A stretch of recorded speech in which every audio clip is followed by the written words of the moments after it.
for all you who are listening, if you go to see a professional when you have a crisis, psychologist or a physician or a lawyer, let's say, you bloody well better hope those people are telling you the truth. So here's an example.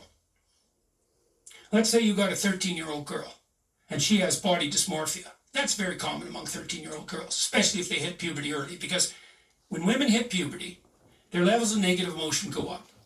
That's a very well established clinical finding. And the reason for that, likely, is that when women hit puberty, the world becomes more dangerous to them, right? Because they're sexually vulnerable. And that's also when you get body dimorphism develop. So men get bigger than women. And so, women should be more intimidated in relationship to physical combat because they're not strong enough to prevail. So they should be a little more anxious about that. And so they're sexually vulnerable. So they should be a little more anxious about that. And then also, they should be a little more anxious because they have to take care of infants.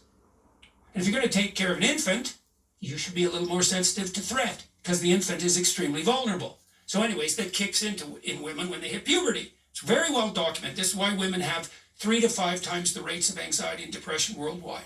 It's because their baseline levels of negative emotion are higher. Okay, so now, but that also translates into something very specific for women.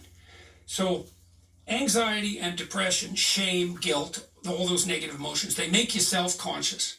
And self-consciousness takes the form of bodily shame in women, much more than in men. So if you're a girl and you hit puberty early, so you're dealing with the complexities of all that when you're still pretty immature, and your negative emotion goes up, the probability that you're going to negatively evaluate your body is virtually 100%. There's no difference, especially in women, between feeling bad about their bodies and being high in negative emotion. It's the same thing. So I just interviewed this Chloe Cole, who's detransitioning and suing her so-called medical professionals who rushed her into a double mastectomy at 15. And the wounds have never properly healed, by the way. So that's her life. And I basically ran her through a clinical interview. I said, hey, kiddo, when you were 12 and miserable about your body, what the hell was going on? She said, well, I thought more like a boy. She's a little autistic, so she's more thing-oriented than people-oriented. And so she didn't get along with girls that well. And then she was dreaming that she'd turn out like Kim Kardashian, but she turned out to have kind of a boyish figure. And then she thought, well, I'll never really be a good, full woman. And so maybe I should be a boy. And she started to toy with that. And then she went to her medical professionals with this body dysmorphia. And instead of sitting her down and saying, look, kid, you hit puberty kind of early.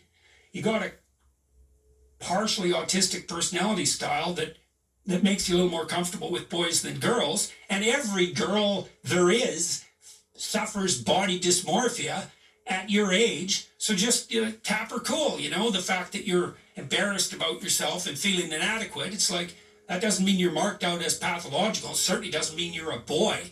No one ever told her that. That's like basic information, man. They just rushed her along the pathway. Puberty blockers at 13, and then a double mastectomy at 15. What is causing this rush to that? How did this happen, and how did this happen so quickly? Well, this is partly tied up with this issue of the college. So here's one way into it. So now professionals are bound by law to offer gender-affirming advice. They're bound by law. Okay, so this is what this means.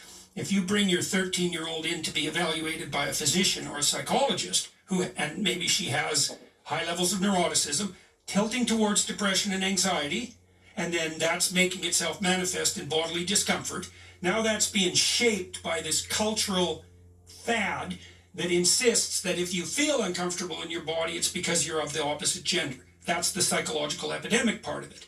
And we can talk about that in a little bit more detail. But now you're duty bound by law, if you're a professional, to say, oh, you think you're a boy? Yeah, absolutely. You absolutely, 100%, you are. What can we do to facilitate that move forward? And that all got, pushed into the law under the guise of the elimination of conversion therapy.